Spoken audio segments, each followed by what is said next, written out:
सब कर्म मल का नाश कर हर प्राप्त कर निज आत्मा, जो लीन निर्मल ध्यान में नम कर निकल परमात्मा।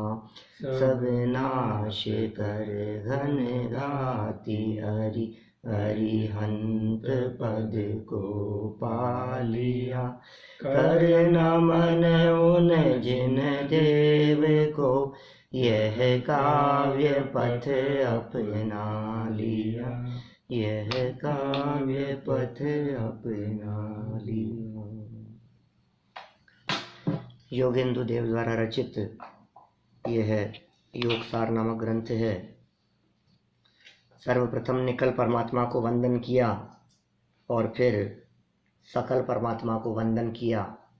सिद्धों और अरहंतों को वंदन करके आचार्य देव कहते हैं, मैंने ये काव्य पथ अपना लिया है। जब इस पूरे ग्रंथ को देखते हैं तो ये ग्रंथ बिल्कुल समय सार की स्टाइल में लिखा गया ग्रंथ दिखता है। जिस स्टाइल में समय सार ग्रंथ की रचना हुई है, बहुत आध्यात्मिक वर्णन जहाँ भी चर्चा की है वो शुद्ध आत्मा को प्रमुख रख करके की है। आत्मानुभूति और प्रयोजन को मुख्य रखा है। कैसे भी करके ये जीव अपने स्वभाव सन्मुख हो जाए, एकमात्र पूरे ग्रंथ का यही प्रयोजन है। पूरे ग्रंथ में कहीं आपको कर्मों की चर्चा नहीं मिलेगी, आश्रमों की बात नहीं मिलेगी, तत्व शब्द ही नहीं मिलेंगे आपको। जीव अजीव आश्रव बंध संवर्ग जरा कहीं चर्चा ही नहीं है किसी तरह की। जीव पुद्गल धर्म धर्म आकाश काल ऐसी चर्चाएं नहीं है कहीं भी। 158 नंबर की गाथा में जरूर आई थी कि आकाश सम ही शुद्ध है निज आत्मा परमात्मा। तो एक एग्जाम्पल में आकाश को प्रस्तुत किया था कि तुम्हारा आत्मा आकाश के जैसा शुद्ध है। बाकी द्रव्यों की चर्चा नहीं है, तत्वों की चर्चा नहीं है, लोक अलोक की चर्चा नहीं है, संसार की चर्चा नहीं है। कोई फिर है क्या इसमें? तो भाई इसमें तो एक ही प्रयोजन की बात है कि तू अपने आत्मा को जान। बस ये काम कैसे हो सकता है वो देख।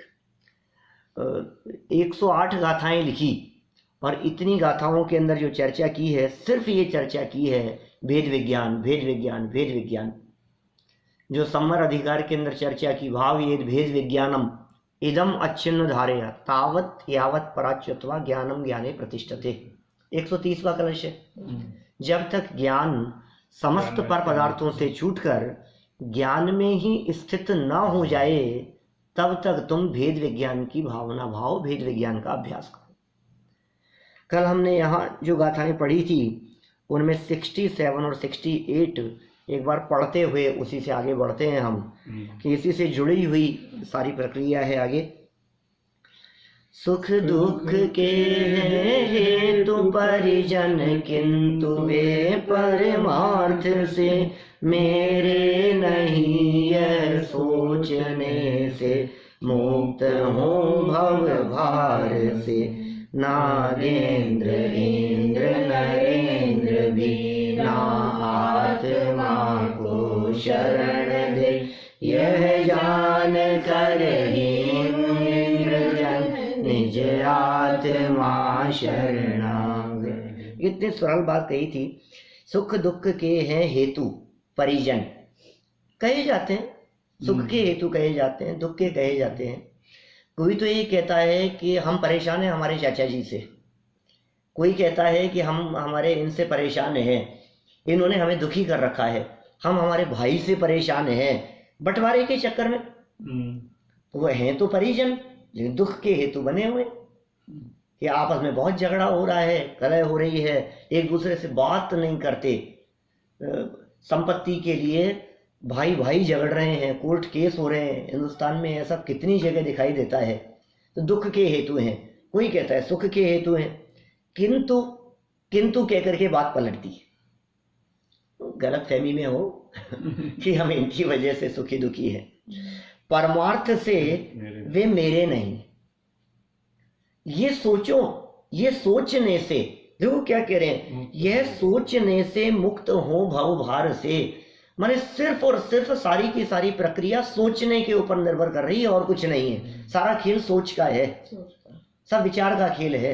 श्रीमद जी की जो लाइन है ना, कर विचार तो पाम, क्या ये लाइन है बस, कर विचार, विचार नहीं कर रहा है, बस सब कुछ किया लेकिन विचार नहीं किया। ये कौन है, किसके हैं, जिनको तू अपना कह रहा है, जिनके सुख दुख में उलझा हुआ है। ये सोचेगा तो भव भार से जबरदस्ती का जो वजन है ना, ये मेरे हैं। आपके माथे पे वजन किस बात का, इनको डॉक्टर के दिखाना है, इनको लेकर के जाना है, इनकी शादी, इनके बच्चे, इनके साथ में ऐसा, इसके लिए ये करना है, उसको लेकर के, ये जितने झमेले हैं ये किस लिए हैं, ये मेरे हैं ना, मुझे करना पड़ेगा। हमें इनको पढ़ाना है, इनकी तरफ ध्यान देना है, ये बच्चे अपने हैं, तो सारा झमेला अपनेपन का है। जहां अपनापन है, जहां समझ लिया कि ये मेरे हैं, वहां सारी प्रक्रिया शुरू हो गई। ये साहब इस दीवार के कलर क्यों करवा रहे हो, मकान अपना ही है ना। ये गार्डनिंग क्यों कर रहे हो, अपने ही है ना। ये घास क्यों काट रहे हो, अपने ही है ना। जितने काम करते हुए दिखाई देंगे कि ये बर्तन क्यों साफ कर रहे हो, अपने ही है, ले जाने हैं।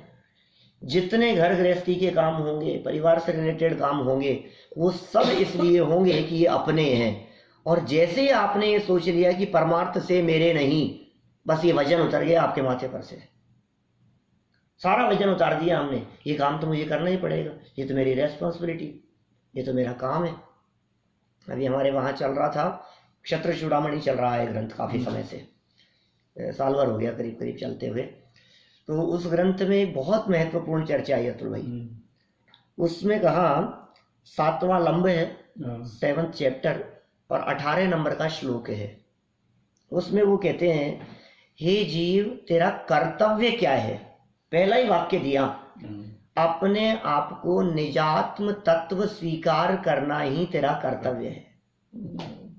आत्मा स्वीकार करना तेरा कर्तव्य है। ये कहता है मेरे माता पिता है, मेरा कर्तव्य है इनकी सेवा करना। अब ये बुजुर्ग हैं, इनको कौन हॉस्पिटल ले जाएगा, इनको कौन दिखाएगा, इनकी कौन सेवा करेगा। ये हमारे हस्बैंड है, ये मेरा परिवार है, खाना बनाना तो मेरा ही कर्तव्य है। अब ये थोड़ी ना बनाएंगे, तुझे कर्तव्य क्या दिखता है, या अब ये थोड़ी ना पैसा कमाएंगे, अभी तो मेरा ही कर्तव्य है ना, मैं पुरुष हूं ना।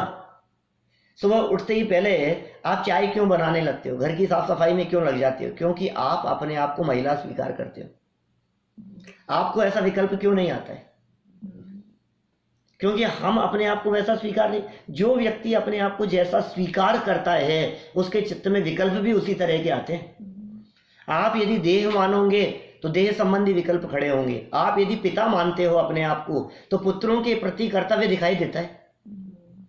आप यदि हस्बैंड मानते हो तो अपना वाइफ के प्रति कर्तव्य दिखाई देता है। मैं वाइफ हूं तो मेरा ये कर्तव्य है इनके प्रति।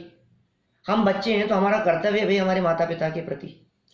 तो हम ये कह रहे हैं, तुम अपने आप को बालक मानोगे तो कर्तव्य दूसरा दिखाई देगा, पिता मानोगे तो कर्तव्य दूसरा दिखाई देगा। तुम अपने आप को आत्मा स्वीकार करो, ये कर्तव्य है तुम्हारा। जब अपने आप को आत्मा स्वीकार करेगा तो अब बताओ, अब क्या काम दिखता है तुम्हारे को, अब कौन सा काम है।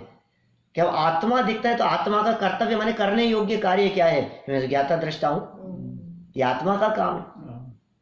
शरीर समझता है तो काम दूसरे दिखते हैं, पिता समझता है तो काम दूसरे दिखेंगे, पुरुष समझेगा तो काम दूसरे दिखाई देंगे, और यदि अपने आप को आत्मा समझेगा तो काम दूसरे दिखाई देंगे। तो परमार्थ से जैसे ही ये विचार किया कि ये मेरे नहीं है, सारा वजन ही उतर गया। मैं जितनी टेंशन में जी रहा था, मेरे को जितनी आकुलता थी, वो सारी की सारी आकुलता कम हो गई। यह सोचने से मुक्त हो गया। किससे? इस भव के भार से सारा भार उतर गया। तो फिर अब क्या करें ये बतलाओ आप। तो इन्होंने आगे कह दिया कि भाई साहब, जब वो तुम्हारे है ही नहीं, जब तुम उनके हो ही नहीं, तो वो तुम्हारे लिए शरण कैसे देंगे।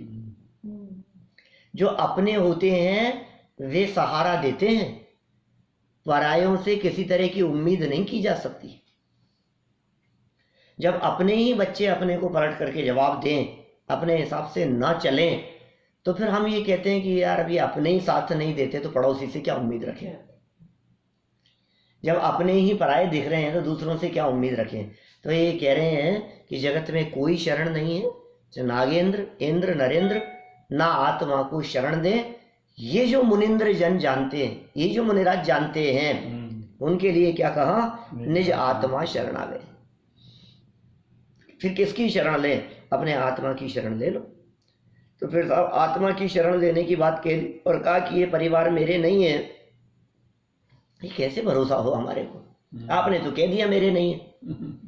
ये कहने मात्र से कैसे है ना, मेरे दिख रहे हैं ना, मेरे हिसाब से चलते हुए भी दिख रहे हैं, और मेरे दिख ही रहे हैं। ये बच्चे और हैं किसके? हमारे ही तो हैं। ये माता पिता मेरे ही तो हैं, उसके थोड़ी ना, पड़ोसी के माता पिता तो नहीं है। ये हस्बैंड मेरे ही हैं, ये वाइफ मेरी ही है, जो साफ साफ दिखाई दे रहा है। तो ये कह रहे हैं भाई एक बार और गहराई से विचार करो। देखो आगे 69 नंबर गाथा में क्या कहते हैं?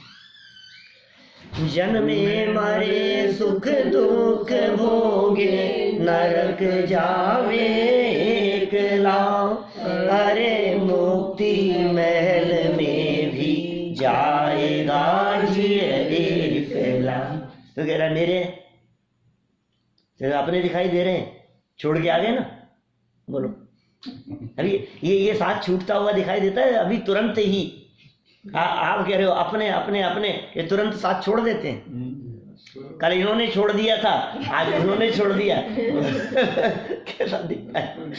ये कह रहे जन्मे मरे, अकेला अकेला ही तो जन्म लिया है कि नहीं मेरे हैं, अपने हैं, ये तो अपने ही हैं साहब। कहाँ अपने दिखाई दे रहे हैं? सब अकेले अकेले जन्म लेते हैं, मरते भी अकेले अकेले। कि नहीं साहब हमने तो कसमें खाई है 7 जन्म तक जिएंगे मरेंगे, साथ जिएंगे साथ मरेंगे, साथ जिएंगे साथ मरेंगे। ऐसा हो सकता है? हो तो सकता है अतुल भाई, लेकिन ये यहाँ नहीं हो सकता। उसके लिए निगोद में जाना क्योंकि 7 जन्म 7 मरण तो निगोद में होता है। श्वास के 18वें भाग जन्म मरण है, और साथ साथ में जन्मों मरो जन्मों मरो जन्मों मरो। 7 क्या अनंत जन्म साथ में लेगा और साथ में मरेगा। इसलिए साथ की भावना निगोद की भावना है, और एकत्व की भावना वो मुक्ति की भावना है। अकेले जन्म मरण की बात नहीं है। ये कहता है ये मेरा साथ नहीं देते, ये मेरा साथ नहीं देते साहब। शिकायत रहती है लोगों को, हस्बैंड वाइफ से शिकायत रहती है, बच्चों से शिकायत रहती है, फैमिली मेंबर्स से शिकायत रहती है, ये हमारा साथ नहीं देते, इनका तो कोई साथ ही नहीं है, इनका तो कोई सपोर्ट ही नहीं है। आपको क्या साथ चाहिए बतलाइए? कि नहीं आखिर शादी इसलिए की थी कि सुख दुख के साथी होंगे। क्यों साहब? सुख दुख के साथी होंगे ना। हमें बताओ आपके सुख दुख के साथी कैसे हो सकते हैं? चलो हम तैयार हैं आपके सुख दुख के साथी होने के लिए। जरा कल्पना करो आपके दुख में साथी हो, मतलब आपके सर दर्द हो तो हमारे भी सर दर्द हो। कैसे साथी हो? आप बीमार पड़ जाएं तो हम भी बीमार पड़ जाएं। मेरा सर में दर्द हो रहा है, दर्द शेयर करो ना, आधा मेरा आधा आप ले लो। हाँ तो शेयर करें ना। ऐसा भी नहीं होता तो है। कैसे करें ये तो बताओ, वो शेयर कैसे करें? ये कह रहे हैं सुख दुख भोगे अकेला, अकेले कोई सुख और दुख भोगना पड़ेगा। मेरे सर दर्द की फीलिंग मेरे अलावा दूसरा कोई नहीं कर सकता है। मुझे यदि तकलीफ हो रही है तो मुझे अकेले ही भोगनी पड़ेगी। मेरे यदि कंधे में दर्द है तो कोई दूसरा कैसे उसमें सपोर्ट कर सकता है? आपको क्या साथ चाहिए? जन्म मरण में साथ चाहिए, साथ साथ में जन्मे। बोलो आपकी पत्नी यदि आपके साथ में जन्मे तो फिर वो पत्नी नहीं होगी, फिर वो बहन होगी, आपकी जुड़वा बहन होगी। साथ में जन्मे तो क्या जुड़वा ही तो होगी, और क्या। क्या आप ये चाहते हैं कि आपके मरण में साथ दें? तो इसका मतलब जानते हैं आप क्या होता है? मरण में साथ देने का मतलब ये कि हम मरे तो हमारा पूरा कुटुंब साथ में मरे। तो जन्म में मरण में कैसे साथ हो सकता है? सुख और दुख में कोई कैसे साथ दे सकता है? नरक जावे एकला, यदि पाप करेगा तो अकेले ही नरक में जाना पड़ेगा। ये सब विचार के लिए बिंदु दिए, आप विचार तो करो। सब काम अकेले अकेले ही तो करना पड़ रहा है। खाना पीना सोना उठना बैठना सब कुछ तो अकेले अकेले हो रहा है। हमें समझ में ही नहीं आ रहा है तुम कौन से साथ की कल्पना कर रहे हो। क्या चीज साथ में की आपने? गाड़ी में साथ साथ गए तो साथ साथ में क्या किया? अमेरिका साथ साथ आ गए तो साथ में क्या किया तुमने? वो सीट नंबर D12 में बैठे थे और आप 12E में बैठे थे। अब बोलो वो डी सीट पर थे, आप ई सीट पर थे, साथ क्या था? जब हमने खाना खोला तो ये साथ साथ में भोजन किया हमने, ये साथ साथ में क्या किया? उनको जिस वस्तु को उठा के खाने का विकल्प था वो उन्होंने खाया, जिसका विकल्प तुम्हें आया वो उठा के तुमने खाया। क्या साथ किया बताओ? जिसे हम साथ कह रहे हैं वहां भी साथ में कुछ नहीं है। और सुनो, इस साथ की कल्पना से जो परिणाम होंगे उन परिणामों का फल भोगने के लिए अकेले ही नरक में जाना पड़ेगा। जीवन भर हमने परिवार के लिए पाप कमाया, आप बतलाओ, पूछो उस परिवार से कि हमारे साथ में नरक जाने के लिए तैयार है क्या? कौन कौन जाने के लिए तैयार है? कोई तैयार नहीं है। तुमने पाप किया है, तुम जाओ, मैं क्यों जाऊं तुम्हारे साथ में? ये है एकत्व की स्थिति। ये एकत्व यदि तुम्हें करना है तो अपने आत्मा में एकत्व करो, क्योंकि मुक्ति महल में भी तुम अकेले ही जाओगे, मोक्ष भी साथ में नहीं जाया जाता। वो सीता आ गई उपसर्ग करने के लिए रामचंद्र जी के ऊपर, साथ में चलेंगे, साथ में मोक्ष जाएंगे। हाँ, उपसर्ग करने के लिए कैसा परिणाम आ गया है देखो आप। कैसा परिणाम आ सकता है? यहाँ पंचम गुण स्थानवर्ती थी, धार्मिक थी, ये वही है जिसने रामचंद्र जी के लिए संदेश भिजवाया था, धर्म मत छोड़ देना। और यही कैसा राग का परिणाम आ रहा है। साथ में चलेंगे, साथ में जा सकते हैं। पिता जावे नरक में और पुत्र जावे मोक्ष में, कितने उदाहरण हैं ऐसे अपने पास में। एक नरक में जा रहा है, एक भाई नरक में, दूसरा भाई मोक्ष में जा रहा है, एक स्वर्ग में जा रहा है, एक नरक में जा रहा है। कितने उदाहरण। श्री कृष्ण को देखो आप, वो चले गए नीचे और बच्चे चले गए मोक्ष। रावण को देखो, वो चले गए नरक में और वो चले गए मोक्ष में, इंद्रजीत आदि। रामचंद्र जी को देखो, वो चले गए मोक्ष में और दूसरा भाई चले गया कहाँ? तो ये कितनी स्पष्ट बातें दिखाई देती हैं। आप गहराई से देखो तो कहाँ साथ देते हुए दिखाई देते हैं भाई साहब। कल जो बात की थी पिछले श्लोक में कि अलग अलग स्थानों से आए हैं वृक्ष पर और अलग अलग स्थानों पर चले जाना है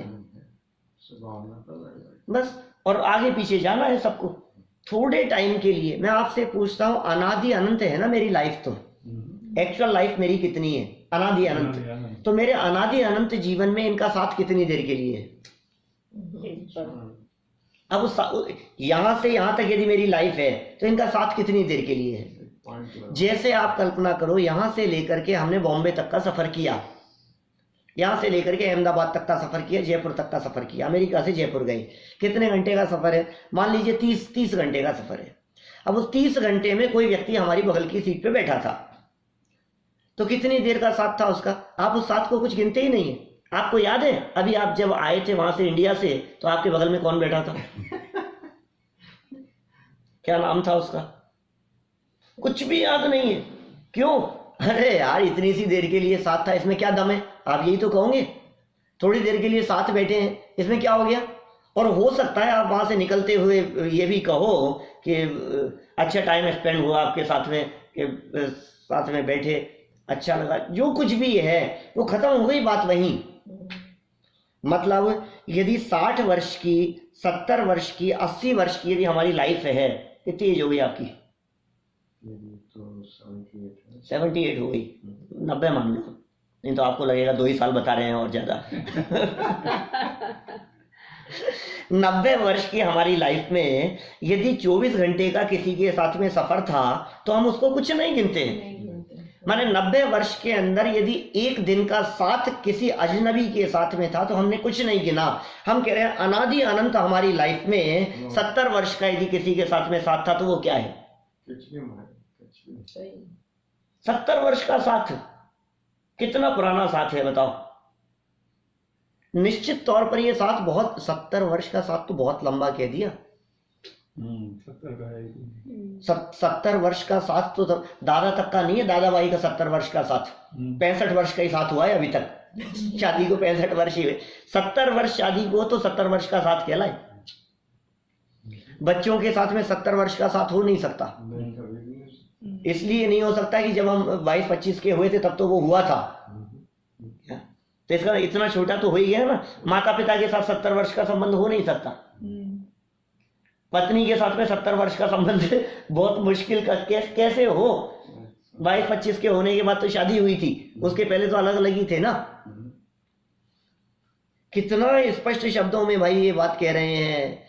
तुम अनादि अनंत हो, तुम चेतन हो, तुम ज्ञायक हो। द्रव्य क्षेत्र काल भाव की दृष्टि से विचार करो तो ये सब पर दिखाई देते हैं, इनमें कहाँ एकत्व है। एक ही क्षेत्र में रहते हुए भी भिन्न भिन्न है। जब एक ही क्षेत्र में रहने वाले आकाश, कालाणु, पुद्गल के परमाणु, धर्म द्रव्य, अधर्म द्रव्य, ये सब मेरे ही क्षेत्र में रह रहे हैं। एक क्षेत्रावगाह में रहते हुए जब वो मेरे नहीं है तो ये दूसरी चेयर पे बैठे हुए मेरे कैसे हो सकते हैं? जिनका क्षेत्र एक है, आकाश का क्षेत्र एक है, माने प्रदेशों में भेद नहीं है, उन्हीं प्रदेशों में एक क्षेत्र अवगाही। अब जिनके साथ में एक क्षेत्र अवगाही संबंध है, कह रहे हैं उनके और तेरे बीच में अत्यंत अभाव है। अब ये कह रहा है कि नहीं नहीं ये दूसरे क्षेत्र वाले हैं, ये मेरे हैं। अब ये क्या हो गया है तुझे? कितना बड़ा भ्रम है। जन्मे मरे सुख दुख भोगे, नरक जावे एकला, अरे मुक्ति महल में भी जाएगा जिए एकला। हमने ऐसा सुना है साहब, प्रथमानुयोग में ऐसा पढ़ा है, करणानुयोग के ग्रंथों में ऐसा पढ़ा है, तीर्थंकरों के जीवन चरित्र में ऐसा पढ़ा है कि उनके साथ में इतने जीवों ने मुक्ति की प्राप्ति की, इतने जीव साथ में मोक्ष गए। साथ में गए मोक्ष नहीं। हम जब मोक्ष में जाएंगे ना तो वहां कोई जगह खाली नहीं है। अभी सिद्धालय में जब मुक्ति की प्राप्ति होगी कोई जगह खाली नहीं है। जिस जगह पर जाएंगे वहीं जगह मिल जाएगी, और वहां अनंत सिद्ध पहले से मौजूद हैं, एक में एक जाकर के मिल जाएंगे। तो बताओ वहां जाएंगे तो हमारे को अनंत सिद्ध परमात्मा मिलेंगे कि नहीं मिलेंगे? उनका साथ होगा कि नहीं होगा? नहीं होगा। कब से गए हैं हम, अब कर गए से नहीं फिर कोई बात नहीं। कब से में क्या फर्क पड़ गया? आपसे भी 5 साल छोटे हैं, आप पहले आ गए थे यहाँ मनुष्य जीवन में। छोटे ही है ना आपसे प्रमीला जी? कितने छोटे हैं? 2 साल छोटे हैं, मतलब आप 2 साल पहले आ गए थे, तो क्या फर्क पड़ गया? वे कुछ वर्षों पहले चले गए ऊपर सिद्धालय में, आप तो साथ हो गए। हम ऊपर जाएंगे तो मिलेंगे कि नहीं वो? अच्छा हमारे प्रदेशों में रहे तो उन्हीं प्रदेशों में फिर भी अकेले अकेले ही। भीड़ बहुत है, अनंत जीव हैं, उसके बावजूद भी जीव अकेला है।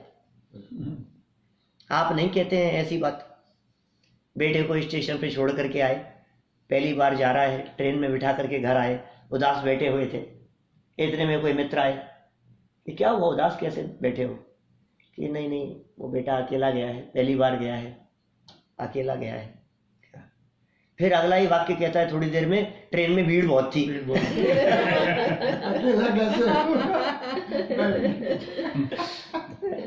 आप तो कह रहे हो कि अकेला गया है और भीड़ बहुत थी, माने भीड़ बहुत है लेकिन उसके बावजूद भी अकेले हैं। ये संसार की भीड़ बहुत है, संसार के झमेले बहुत हैं, परिवार के बहुत सदस्य हैं, मित्र बहुत हैं, पर साथी सगा न कोई। जीव अनंत हैं लेकिन अनंतों में भी अकेले हैं। एक आलू में अनंत जीव हैं लेकिन अनंत होते हुए भी सबका सुख दुख न्यारा न्यारा है। अवगाहन क्षेत्र एक ही है लेकिन सुख दुख सबका अपना अपना है, हर चीज इंडिविजुअल है। आप ये कहें नहीं ये तो हमारा जॉइंट अकाउंट है, बैंक में जॉइंट अकाउंट है हमारा, कि जॉइंट अकाउंट है कि अकेले अकेले का ही है क्या? जहां आपको जॉइंट दिखाई दे रहा है वहां भी जॉइंट नहीं है। देखो क्या कह रहे हैं आगे। अब यदि अकेला है, ये आपको निर्णय हो गया हो, यदि इस बात का तूने गहराई से विचार कर लिया कि अकेला ही हूं, तो फिर वे क्या कहते हैं, यदि एकला है जीव तो पर भाव सब परित्याग कर, ध्यानमय निज आत्मा हर शीघ्र शिव सुख प्राप्त कर। मोक्ष नहीं, शिव सुख। अभी सिद्ध पद नहीं, सिद्धों जैसा सुख। अभी तू यदि आत्मा का ध्यान करे तो सिद्धों जैसे सुख का उपभोग कर सकता है। अरे यार सिद्ध जैसे सुख का उपभोग कैसे होगा? क्या भी कर सकता है कि क्या विधि है कि एक बार तूने समझ लिया ना कि एकला है, अकेला है, मैं अकेला ही हूं, मुझे मोक्ष अकेले ही जाना है, साथ साथ में चलेंगे। दादा नहीं कहते गुरुदेव के साथ में मोक्ष जाएंगे, आप गुरुदेव के साथ में जाओगे? बोले मुझे गुरुदेव के साथ में मोक्ष नहीं जाना। दादा ने जवाब दिया ना किसी व्यक्ति को, मुझे गुरुदेव के साथ में मोक्ष नहीं जाना। कि क्या बात कर रहे हो आप, आपको गुरुदेव के साथ में नहीं जाना है? कि नहीं जाना। कि क्यों? अरे वो तो बहुत विशेष शुभ भाव शुभ परिणाम वाले थे, ऊंचे स्वर्ग में गए होंगे क्या, मुझे इतने सागरों तक संसार में नहीं रहना। मेरा प्लान नहीं है। कौन किसके साथ में जाए, हर जीव स्वतंत्र है भाई। यदि एकला है, अकेला है, तो इस जीव को पर भाव सब परित्याग कर, सारे पर भावों को छोड़ दे। पर भाव सब परित्याग कर, और सारे पर भावों को परित्याग कर। अब क्या करना? ध्यान कर। किसका? ज्ञानमय निज आत्मा, अपने आत्मा का ध्यान कर, अपने ज्ञान स्वरूप का ध्यान कर, अपने चैतन्य स्वरूप का विचार कर, चिंतन का विषय बना। ध्यान क्या होता है? ज्ञान की एकाग्रता को ध्यान कहते हैं। अपना जो ज्ञान है, इन्होंने क्या कहा? ज्ञानमय निज आत्मा, इसको ध्यान। क्या आत्मा ज्ञानमय है, मैं ज्ञान स्वरूप हूं। अपने विचार और चिंतन में इस ज्ञान स्वरूपी आत्मा को लेकर के आ, तो क्या होगा? शीघ्र शिव सुख प्राप्त हो, तुझे अल्प काल में मोक्ष सुख की प्राप्ति हो जाएगी। ये भविष्य की बात करें, मोक्ष मिल जाएगा, ये भविष्य की बात करें। लेकिन सिद्ध जैसा सुख, मोक्ष जैसा सुख, ये जैसे ही तू ज्ञान स्वरूपी आत्मा का ध्यान करेगा, तुझे तुरंत ये मोक्ष सुख मिल जाएगा। इसके लिए इंतजार करने की जरूरत नहीं है, ज्यादा इंतजार नहीं होगा कहीं भी। अभी हो रहा है ये काम, लेकिन ध्यान तो कर। देखिए, जब ध्यान पर से हटता है तो निश्चित तौर पर ध्यान अपने में लगता है। अपने में अपनापन करने की विधि है ये। पर से उपयोग हटाकर स्वभाव में कैसे लाएं, स्वभाव सब आत्मा का ध्यान कैसे करें? तू उधर से ध्यान हटा, फिर तो ये अपने आप हो जाएगा। जब तक तू अपना उपयोग पर विषयों में, पर पदार्थों में लगाता रहेगा, तब तक तेरा उपयोग अपने में आएगा कैसे? तू फ्री तो छोड़ उसे। तूने उपयोग को खाने में, पीने में, नहाने धोने में, बिजनेस में, काम धाम में, व्यापार में इतना व्यस्त किया हुआ है कि वो अपनी तरफ आए कहां से, उसको फुर्सत ही नहीं। उपयोग को खाली तो छोड़ो, अपने स्वभाव की तरफ आने के लिए हमने खाली नहीं छोड़ रखा है। जब देखो तब आपके दिमाग में कुछ ना कुछ संकल्प विकल्प चलते रहते हैं। अब उपयोग में से वो संकल्प विकल्प रुके तो आत्मा की तरफ आए ना। आत्मा का अनुभव करने की विधि क्या है? पर पदार्थों से ध्यान हटा दो, उपयोग वहां से हटेगा तो अपने में आएगा। तो वहां से हटे कैसे? कि ये मेरा नहीं है, उपयोग हट गया। कितना सरल सा उपाय है इस भेद विज्ञान का, जो 34वीं गाथा में कहा गया समय सार में। 35वीं गाथा में धोबी का उदाहरण दिया गया। चद्दर खींच करके उठाया उसको, ये तेरी नहीं है। क्या बात कर रहे हो, मेरी ही है। अब फिर क्या हुआ? अब कितनी देर लगेगी? यो हो गया काम, कुछ भी नहीं करना है, देखते देखते ही हो गया। क्षण मात्र में जैसे ही पता लगा मेरा नहीं है, अपनापन टूट गया। बस अपनापन तोड़ने की विधि क्या है? अपना नहीं है ये जानना। मेरे नहीं यह जानने से मुक्त हो भव भार से। पिछली गाथा जो पढ़ी अपन ने, ये मेरे नहीं है, ये जान लिया, मुक्त हो गया। किससे मुक्त हो गया? सारा वजन उतर गया माथे पर से। इन्होंने कह दिया यहाँ ध्यान करो उस आत्मा का, और शीघ्र ही तुरंत ही मिल जाएगा। अरे नहीं साहब, बहुत पापड़ बेलने पड़ेंगे आपको, ऐसा आसान काम थोड़ी ना। आपने तो कह दिया सम्यक दर्शन और मोक्ष नहीं होगा, ये इतना कठिन नहीं है। तुम जितना कठिन समझ रहे हो, ये इतना कठिन नहीं है, शीघ्र तुरंत ही हो जाएगा सुरेश जी। तो क्या करें साहब? नहीं, आप ये कह रहे हो कि शीघ्र शिव सुख प्राप्त हो। हमें एक बात बतला दो, मोक्ष सुख तो मिलेगा जब मिलेगा, अभी थोड़ा संसार सुख ही मिल जाए वही बहुत। तुम सपने तो दिखा रहे हो मोक्ष सुख के, और हम ये सोच रहे हैं मोक्ष यदि सुख ना मिले तो थोड़े समय के लिए ये स्वर्ग सुख तो भोग लो। लोग इस तरह की बातें करते हैं। वो ये कहते हैं साहब मोक्ष की बातें तो तुम लोग मोक्ष लोग ज्यादा ही करते हो हैं, अभी तो मोक्ष तो मिल नहीं सकता है, तो हमारा तो सारा प्रयत्न स्वर्ग के लिए चल रहा है, यही सुखी हो जाए। जितने समय हैं हमारी ये लाइफ सुख और शांति से बीते, हम तो इतने में ही संतुष्ट हैं। इतना भी काम हो गया तो हमने मान लिया कि बहुत बड़ा काम हो गया, और कुछ नहीं चाहिए हमारे को। क्यों साहब, आपको यही चाहिए ना, अब बची हुई जिंदगी शांति से बीत जाए। हर आदमी ये चाह रहा है, कमाने के लिए इसलिए दौड़ रहा है कि बस ये थोड़ा सा, इसका मतलब ये विचार कर रहा है कि ये जो मोक्ष सुख ना मिले तो कोई बात नहीं, पुण्य के उदय वाला सुख ही मिल जाए तो पर्याप्त है। ये इस जीव ने विचार किया। तुरंत मानो इसके जीव के मन में फीलिंग आ गई, या पंचम काल चल रहा है, ये कह रहे मोक्ष सुख को प्राप्त हो और जल्दी हो जाए। अब पता नहीं जल्दी तो कब होगा, इस जन्म में तो होगा नहीं मोक्ष। मोक्ष जैसा सुख मिल जाए वो फिर भी हो सकता है, लेकिन मोक्ष तो नहीं होगा इस जन्म में। तो क्या मोक्ष भले ही नहीं हो, लेकिन यदि पुण्य जनित सुख मिल गया तो भी हम तो संतुष्ट हैं। क्या चाहिए, बच्चे हमारे कहना मानते रहे, पत्नी हमारे हिसाब से चलती रहे, पैसे की धन संपत्ति की कोई कमी नहीं हो हमारे पास में, और कोई हमारा अपमान नहीं करे, निंदा आलोचना नहीं हो, मान सम्मान मिलता रहे। अब और क्या चाहिए जिंदगी में? अब हम कोई किसी तरह की कोई कमी नहीं है, ये बहुत है। तो ये सारे काम पुण्य के वजह से होते हुए दिखाई देते हैं। तो आचार्य देव कहते हैं हर पाप को, देखो आगे क्या कहा, 71 नंबर का था, हर पाप को सारा जगत ही बोलता यह पाप है, पर कोई विरला बुध कहे कि पुण्य भी तो पाप है। लो, तुम कह रहे हो कि ये पुण्य पुण्य हो जाए, इस पुण्य को विरले ज्ञानी जीव कहते हैं ये पुण्य नहीं है, गलत फहमी में हो, ये पाप है। क्या बात कर रहे हो? जब अतुल भाई ये पहली बार ये गाथाएं पढ़ी थी और याद की थी, सन 1991 की बात कर रहा हूँ, 91 से 92 के बीच में, तो खूब ऐसा चिंतन चलता था, विचार चलता था, क्या रहे समझ में ही नहीं आ रहा है। पुण्य तो पुण्य है, पाप पाप है, ये कैसे कह रहे हैं ये? भाई पाप और पुण्य, पुण्य भी पाप है तो फिर उसको पुण्य क्यों कहा? इसका नाम पुण्य है। दया करना, दान देना, उपवास करना, व्रत नियम आदि का पालन करना, ये सब पुण्य है। और हिंसा, झूठ, चोरी, कुशील, परिग्रह, ये सब पाप है। क्रोध, मान, माया, लोभ, ये सब पाप है। मिथ्यात्व, ये पाप है। सब तो ऐसा नहीं है, सब पाप है। तो पाप अलग है, पाप के काम अलग तरह के होते हैं, पुण्य में काम अलग तरह के होते हैं। ये कह रहे पुण्य भी पाप है, ये कैसे गले उतरे हमारे?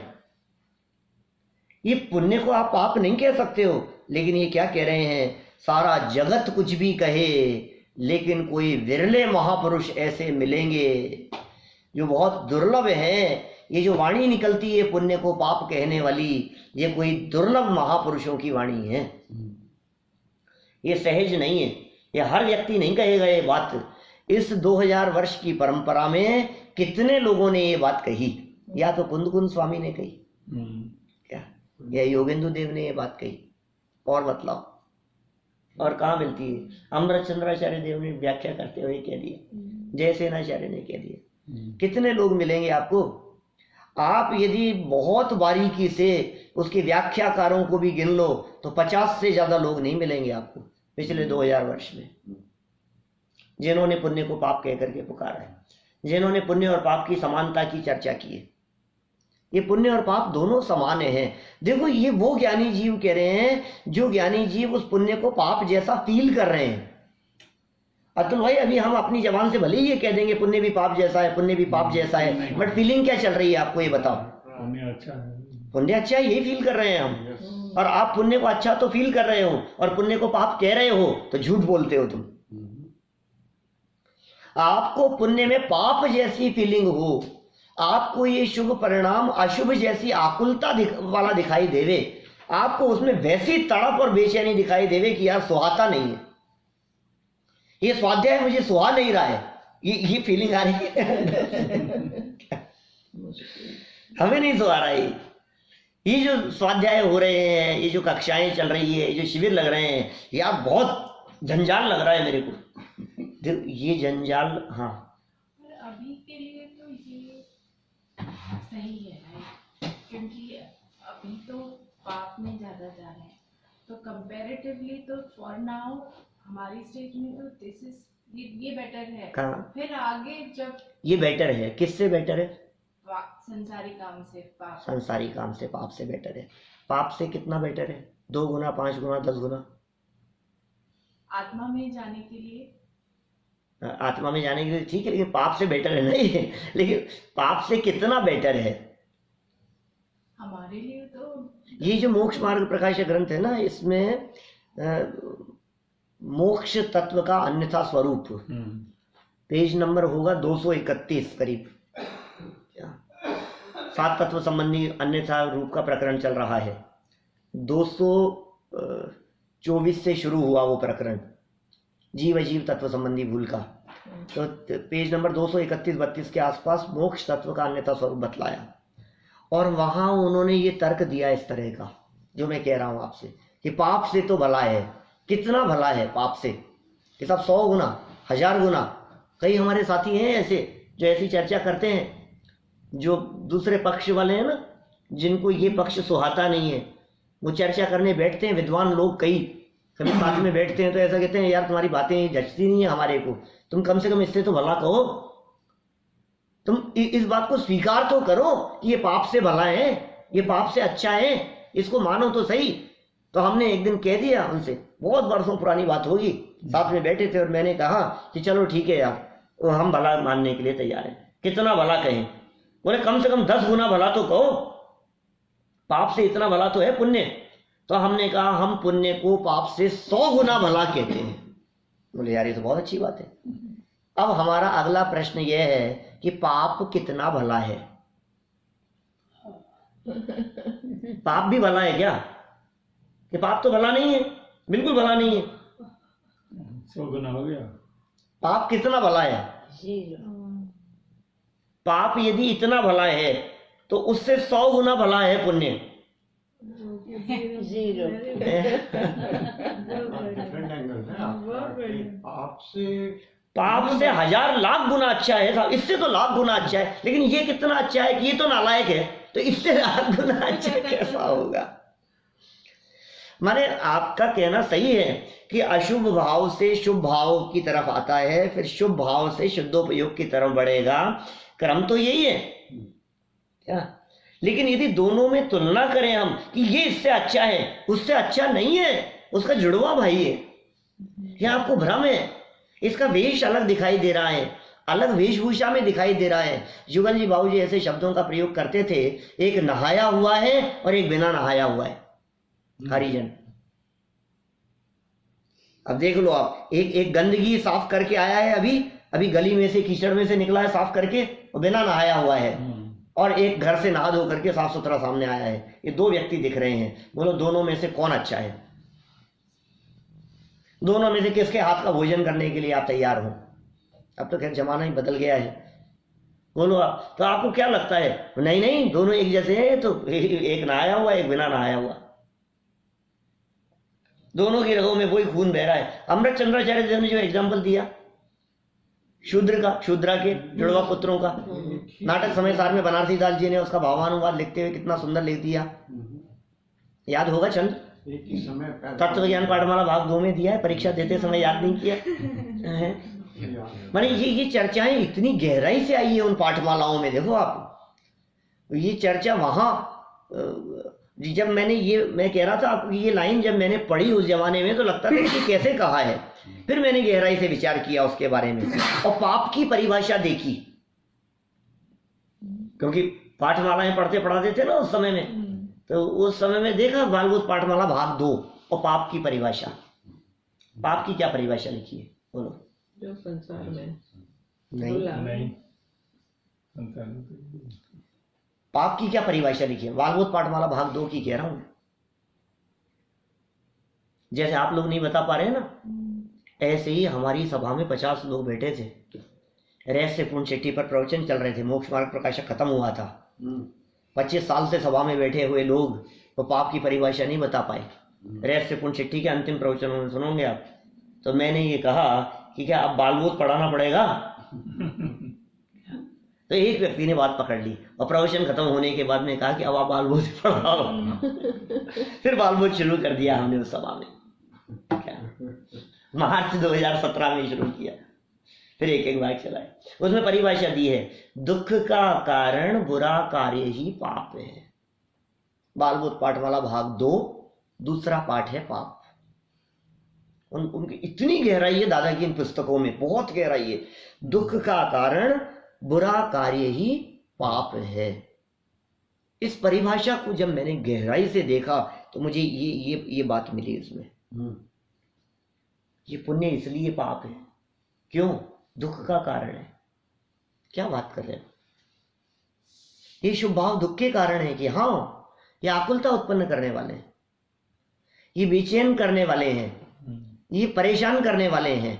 मैं आपसे पूछता हूं, आप 10 मिनट लेट आए, आपके चित्त में आकुलता हो रही थी कि नहीं? वो किस बात की आकुलता थी? मूवी देखने जाने में जैसी आकुलता होती है ना, प्रवचन सुनने आने में भी वैसी आकुलता होती है। आकुलता की दृष्टि से देखो तो मूवी देखने जाने में इसको लगता है लेट नहीं हो जाऊं, टाइम से पहुंच जाऊं, 3 बजे का शो है, राइट टाइम पे पहुंच जाए, वहां 5 मिनट की छूट जाएगी, ये छूट नहीं जाए, शुरू की छूट जाएगी, फिर मजा नहीं आता है। ये यहाँ भी क्या करता है, गाड़ी चलाता रहता है और विचार करता रहता है कि नहीं यार वो गाथा पढ़ करके आगे नहीं निकल जाए, वो क्या बात है, वो छूट नहीं जाए, वो सेम आकुलता दिखाई देती है। जैसे विषय कषायों में आकुलता दिखाई देती है, ये तत्व के क्षेत्र में भी इसी तरह की आकुलता दिखाई देती है। ये दुख का कारण है, यहां भी वही आकुलता है। आप फील करो, आपको वही आकुलता दिखाई देगी।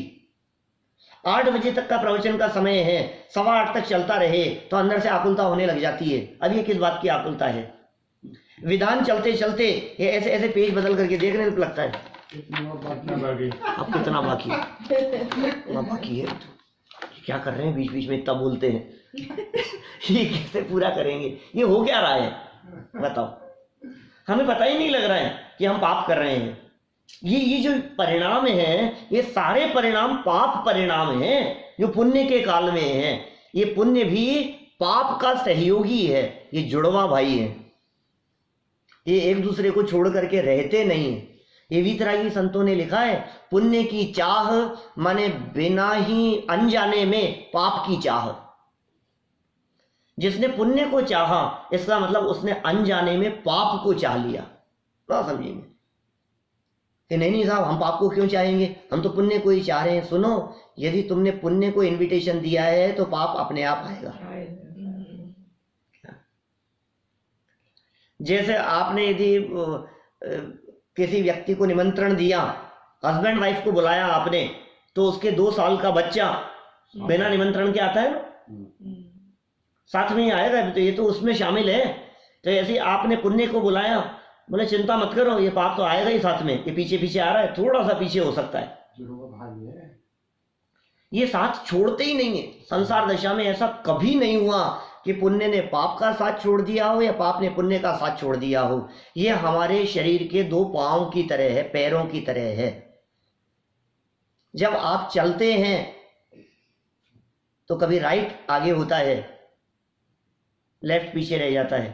पीछे रह जाता है नहीं कह सकते आप, ये जो लेफ्ट पीछे रह गया है ना, अगले ही क्षण ये लेफ्ट वाला आगे आने वाला है, वो राइट पीछे रह जाएगा। ये ऐसे ऐसे चलते रहेंगे, एक के बाद एक, पुण्य के उदय के बाद में पाप का, पाप के उदय के बाद में पुण्य का। मुझे कोई ऐसा व्यक्तित्व दिखाओ इस जगत में जिसके शाश्वत पुण्य का उदय दिखाई देवे। मैं जब दृष्टि देता हूं दूर दूर तक महापुरुषों के जीवन पर, तो मुझे कोई ऐसा दिखाई नहीं देता जिसकी लाइफ में ऐसा अखंड पुण्य दिखाई देवे। हम आप तो हैं ही कौन, चक्रवर्ती जैसे महापुरुष ऐसे दिखाई नहीं देते। बोलो क्या सुरेश जी, ऐसा पुण्य कि कोई आपको पलट करके जवाब नहीं देवे, आपके परिवार में, आपकी फैमिली में सब आपके अनुसार ही चलता रहे, सब पुण्य पुण्य पुण्य का उदय चलता रहे? हो ही नहीं सकता है ऐसा कभी भी। चक्रवर्ती जैसे सम्राट भरत चक्रवर्ती, बोलो आप, 6 खंड में जिसकी निरंतर चलती थी, 6 खंड में भरत चक्रवर्ती की आज्ञा उल्लंघन करने वाला कोई नहीं दिखाई देता था। वहीं उसका बेटा उसकी आज्ञा में नहीं चला, मारीची। अब बोलो आप, 6 खंड, 5 म्लेच्छ और 1 आर्य खंड, कितना बड़ा है वो 6 खंड। हर व्यक्ति उसकी आज्ञा में चल रहा है। 32,000 राजा जिसके अधीन चलते हुए दिखाई दे रहे हैं, बेटा उसकी आज्ञा में नहीं चल रहा है। ऐसे पाप का उदय है, होता है ऐसा, चलेगा ऐसा। देख लो आप, आपके पुण्य की चाह में वो अपने आप आएगा। नहीं साहब फिर भी उससे तो अच्छा है। पुण्य पाप में जब कहते हैं, वो चांडालिनी के पुत्रों की जहाँ चर्चा की है, वहां उस आकुलता की तो बात कही है। छंद सुनाओ, किसको याद है? कुलता प्रतिकूलता नहीं है याद? ये याद करो, याद करने वाली लिस्ट में लिख लो, इसको भी याद करना है। जैसे काहू चंडाली जुगल पुत्र जन तिन्ही, एक दियो बामन के एक घर राख्यो है। बामन का हायो तिनी मध्य मास त्याग कीनो, चांडाल का हायो तिनी मध्य मास चाख्यो है। तैसे एक वेदनी करम के जुगल पुत्र, मैं नहीं कह रहा हूं युगल क्या, मेरा वाक्य नहीं है। तैसे एक वेदनी करम के युगल पुत्र, एक पाप एक पुण्य नाम भिन्न भाख्यो है।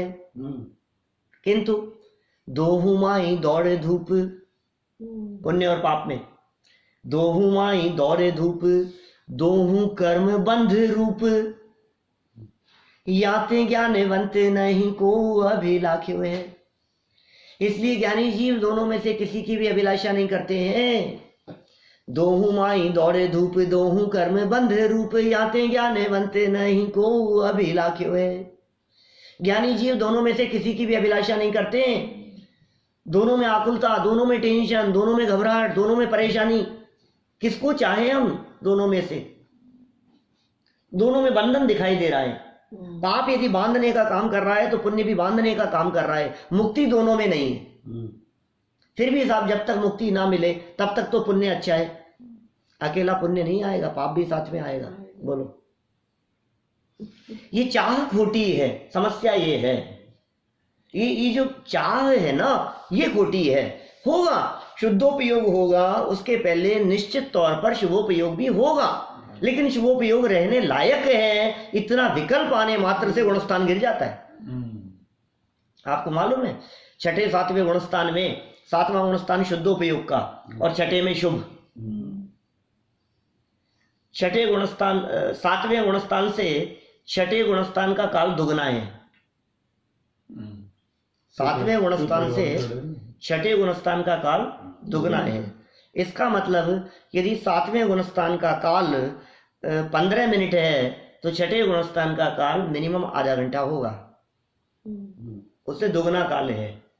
ठीक है, इसका मतलब ये हुआ कि यदि 24 घंटे में हम देखते हैं तो 8 घंटे यदि शुद्धोपयोग है ऑन एन एवरेज मुनिराजों की लाइफ में। बोलिए, मुनिराजों के जीवन में भी, जो भावलिंगी संत हैं उनकी लाइफ में भी यदि शुद्धोपयोग अतुल भाई 8 घंटे है तो शुभोपयोग 16 घंटे है मुनि भूमिका में भी। इसका मतलब मुनि जीवन में भी वो शुभोपयोग शुद्धोपयोग की तुलना में 2/3 बहुमत से जीतने वाला है। इलेक्शन हो तो दोनों में से किसका काल ज्यादा है, लेकिन उसके बावजूद भी छठे गुणस्थान में आने के पश्चात मुनिराज को ये विकल्प आ गया कि ये अच्छा है, तो सुनो अब 7वें में जाने का चांस नहीं, आ जाओ नीचे।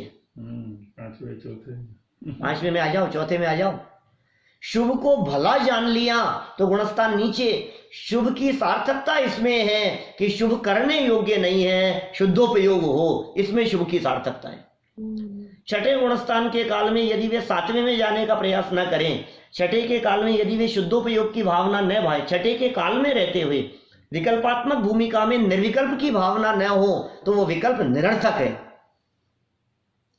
इसलिए जिस शुभ भाव को कदाचित उपयोगी कहकर के पुकारा गया है, वो शुभ भाव भी त्रिकाली ध्रुव ज्ञाय भगवान आत्मा के चिंतन स्वरूप ही है। ये पूजन करना, ये व्रत ले लिए, ये उपवास कर लिया, इनकी तो मोक्ष मार्ग में गिनती नहीं है।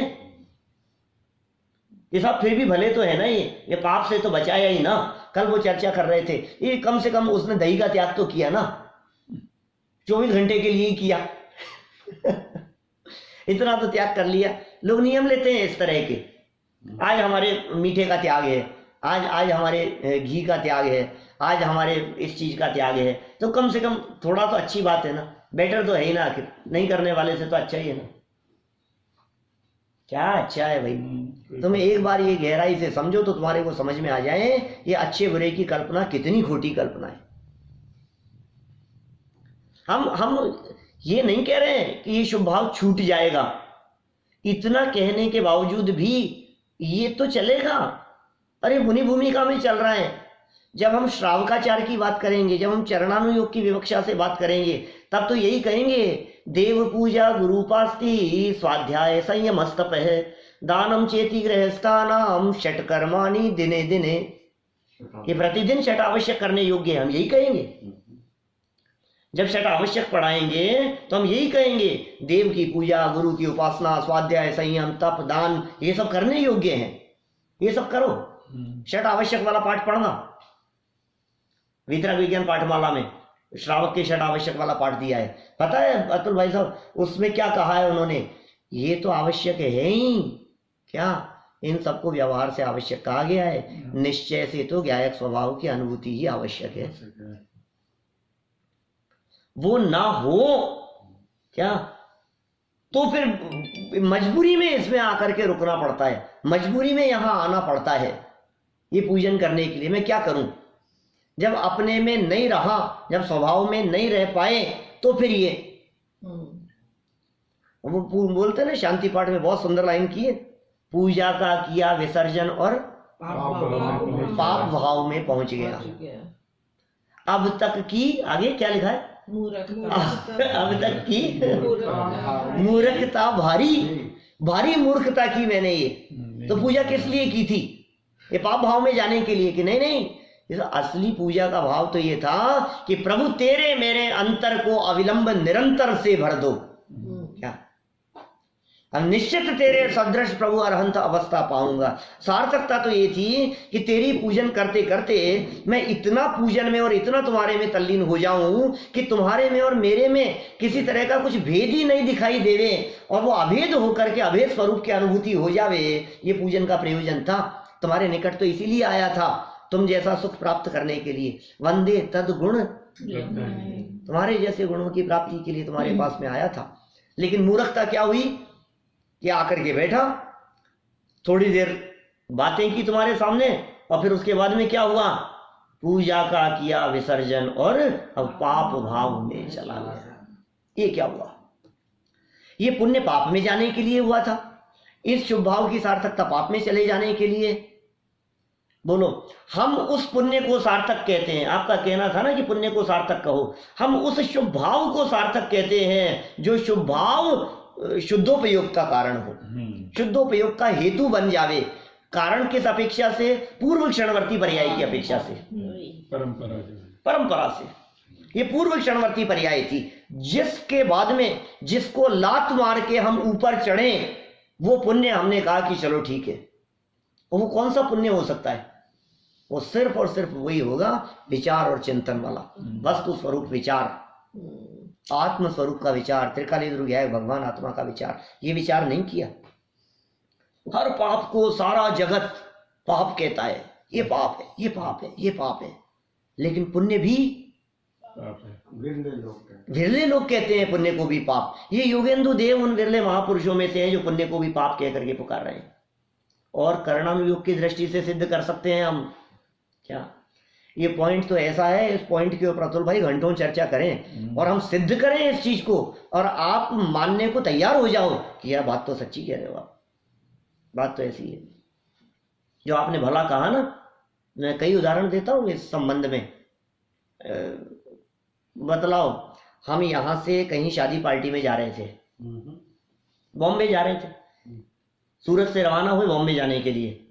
ठीक है, आप सारा पैकिंग सामान लेकर के गए, वहाँ शादी में जाना है। अब शादी में जाना है, वहाँ से वापस भी आएंगे। मैं आपसे ये पूछ रहा हूँ कि आप जो अपना बैग, आप जो अपनी अटैची जिसमें आपके कपड़े हैं, सब सामान हैं, वो अटैची जाते समय चोरी हो तो अच्छा है या वापस आते समय चोरी हो तो अच्छा है? यार कैसी बात कर रहे हो आप? चोरी होना ही है तो आते जाते समय हो कि आते समय हो? हम लौट करके आ रहे थे, अपने अपने बारे में विचार करना। अपन वहां से लौट करके आ रहे थे, क्या शादी वगैरह निपटा करके लौट करके आ रहे थे और ट्रेन में से हमारा सूटकेस चोरी हो गया। चोरी हो गया, हम बहुत ज़्यादा आकुलित व्याकुलित हो रहे थे, परेशान हो रहे थे, हम दुखी हुए और अंत में फाइनली परेशान होकर सब पकड़ के बैठ गए। हम सामने की सीट पे एक सज्जन बैठे थे, उन्होंने पूछा क्या हो गया, क्या हो गया? हमने बतलाया ऐसा ऐसा हो गया, तो चोरी चला गया। तो उसने कहा आप कहाँ से आ रहे थे, क्या बातचीत हुई? तो हमने कहा कि वो शादी से लौट करके आ रहे थे। बोले क्या था उसमें? हमने कहा कपड़े थे हमारे। शादी के बोले शादी के कपड़े थे, शादी से लौट करके आ रहे हैं। तो उसने हमसे कहा भाई साहब ये तो बहुत अच्छा हुआ, कल्पना करो आप जाते समय हो जाता तो क्या होता। हाँ, जाते समय हो जाता तो आप आ जाके क्या करते? क्या ये तो अच्छा हुआ कि लौटते समय हुआ। यार हमने तो ऐसा सोचा ही नहीं था यार। आपने ऐसी बात कही। अब घर पहुंचा तो बाजार से 2 किलो मिठाई लेकर के पहुंचा और आस पड़ोस में मिठाई बांटी। ये क्या हुआ? यार बहुत अच्छा हुआ यार। क्या अच्छा हुआ है भाई साहब? बोलो। 2 में से तुलना कर रहे हो आप, तो आप ये क्या कह रहे हो? इससे तो अच्छा हुआ, यही कह रहे हो ना आप। इससे तो बहुत अच्छा हुआ, जाते समय हो जाता ना भाई साहब, तब तो बहुत ही परेशान हो जाते हम। वहां परदेश में जाकर के कहाँ जाते, क्या करते, किससे पैसे मांगते, कहाँ जाकर के खरीदते हैं, बहुत बहुत मुसीबत हो जाती। ये तो अच्छा हुआ। और कपड़े तो गए, क्या फर्क पड़ गया, यहाँ तो ढेर लगा है। अलमारी खोलते ही लाइन से लगे हुए दिखाई देते, रखने की जगह नहीं है, इतने भरे हैं। बोलो तो क्या लगता है आपको अच्छा हुआ? इस बात को आप 50 जगह पर लगा सकते हो, जिस जिस फील्ड में आपको लगाना हो। क्या टोडरमल जी ने इस तरह की बातें की, अधिक नुकसान से कम नुकसान की चर्चा की। क्या ये तो बहुत अच्छा हुआ, $500 की जगह $100 लगे। ऐसा बोलते हैं ना हम। सच में अच्छा हुआ है जो $100 लग गए। अच्छा तो तब होता जब कुछ भी नहीं लगते। कुछ लोग बाहर खड़े हुए थे और एक विद्यार्थी आया सामने से एग्जाम का रिजल्ट लेकर के, और एक ने कहा यार ये फेल हो गया, चेहरा उतरा हुआ था उसका, फेल हो गया परीक्षा में। इतने में एक दूसरा और आ रहा था पीछे से, तो किसी दूसरे ने कहा अरे ये तो फिर भी बहुत अच्छा है, 2 सब्जेक्ट में ही फेल हुआ है, उसको देखो उसका तो पूरा ही डब्बा गोल है। तो पूरे में ही फेल हो गया है, ये तो फिर भी बेचारा 2 में ही फेल हुआ है। अब ये जो चेहरा मुरझाया हुआ था ना, जिसका जो लड़का 2 सब्जेक्ट में फेल हो गया था, ये बात उसके कान में पड़ी और उसने क्या समझा, ये जो उदास था ना, ये थोड़ा सा चेहरे पर मुस्कुराहट आ गई। क्योंकि खड़े हुए लोग क्या कह रहे हैं, ये उनसे तो बहुत अच्छा है, उस लड़के से तो बहुत अच्छा है ये तो। बोलो अब ये कितना प्रसन्न हुआ बताओ। घर मिठाई लेकर के जाए तो पिताजी क्या कहेंगे? सोचेंगे कि शायद अच्छे नंबर आए होंगे, और फिर मार्कशीट देखिए, नालायक ये क्या है, कि पापा आप तो ऐसे ही गुस्सा करते हो, आपसे अच्छे तो वही अंकल हैं। वो कह रहे थे उनसे तो अच्छा है। ये जो हमने पुण्य को अच्छा मान रखा है, सुनो, ये हमारे जो धर्म पिता हैं, ये बार बार में कह रहे हैं कि तू फेल हो गया है, तू फेल हो गया है। ये पिता हैं, ये जब ये कहते हैं तो हम इनसे नाराज होते हैं, आप तो ऐसे ही कहते हो। वो देखो हमारे पड़ोसी कह रहे थे ये रोज पूजा करता है, ये कितना अच्छा है। ये जो हमारे दिमाग में बैठ गया है कि मैं पूजन करता हूं, मैं प्रवचन सुनता हूं, मैं स्वाध्याय करता हूं, मैं सत्संग करता हूं, ये तो बहुत अच्छा है, ये दिमाग में कैसे बैठ गया है बताओ? ये हमारे आस पड़ोस वालों ने हमारे दिमाग में फीड कर दिया है कि अच्छा है। अरे यार वो शराब पीते हैं, उनसे तो अच्छा है। अरे यार ये इनसे तो अच्छा है। ये हमारे दिमाग में आस पड़ोस वालों ने फीड कर दिया है। फिर क्या होता है, जब आस पड़ोस वालों ने फीड कर दिया और हम प्रसन्न होकर के जब ये धर्म पिता की शरण में आए, तो पिता ने डांट लगाई कि नालायक, इसको अच्छा समझ रहा है तू, यार आप तो ऐसे ही कहते हो, इतने लोग बेवकूफ हैं क्या जो मेरे को भला कह रहे थे? कि सुन, ये जो भला कह रहे थे तुझे, तू मूर्ख है जो उनकी बातों में आ गया। हम तेरे से पूछते हैं 2 सब्जेक्ट में फेल तू हुआ है और वो 6 सब्जेक्ट में फेल हुए हैं, क्लास में कौन आगे चढ़ेगा? 10th क्लास में तू 2 सब्जेक्ट में फेल हुआ और वो 6 सब्जेक्ट में फेल हुआ, 11th में कौन जाएगा? कोई नहीं जाएगा। अगले साल दोनों एक ही कक्षा में बैठोगे ना, कि हाँ, तो तुझे ये नहीं दिखाई दे रहा है कि एक ही कक्षा में बैठे हुए हैं? बोलो पिता क्या संदेश देगा? वो 2 सब्जेक्ट, वो 4 सब्जेक्ट में पास हुआ है, 4 में नंबर अच्छे आए हैं। 4 में नंबर अच्छे आना कोई मायना नहीं रखता है, क्योंकि तू क्लास आगे नहीं चढ़ा है, तू यहीं रहेगा।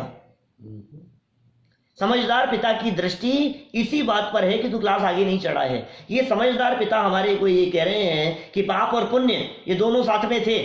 पुण्य थोड़े से नंबर अच्छे आ गए, पाप ये नंबर कम हुए हैं, लेकिन इस मोक्ष मार्ग की परीक्षा में दोनों फेल हो गए हैं। बतलाओ क्लास कौन आगे चढ़ा? क्लास तो कोई आगे नहीं चढ़ा। फर्स्ट क्लास से फोर्थ में तो कोई नहीं गया। मिथ्यात्व पहली क्लास से प्रमोशन होना चाहिए था ना, पहले गुणस्थान से चौथा होने चाहिए था ना, वो तो दोनों में से किसी का भी नहीं हुआ। अब क्या करें? अज्ञानी मूर्ख ऐसा समझता है कि अरे यार ये तो भला है, कितना भला है, क्या भला है, क्या भला हो गया उसमें, उस भलाई से कितनी सार्थकता है उस भलाई की, ये तो विचार करो। उस भलाई की कीमत कितनी है? कोई कीमत नहीं है उस भलाई की, बेकार है वो कुछ काम आने वाली नहीं है। इसलिए ये जो पुण्य है ये पुण्य भी पाप के समान ही है। आगे एक और गाथा दे दी, छोड़ करके हम बात को पूरा करेंगे। ये गाथा पढ़ करके कल थोड़ी बहुत और चर्चा करते हुए आगे बढ़ेंगे हम।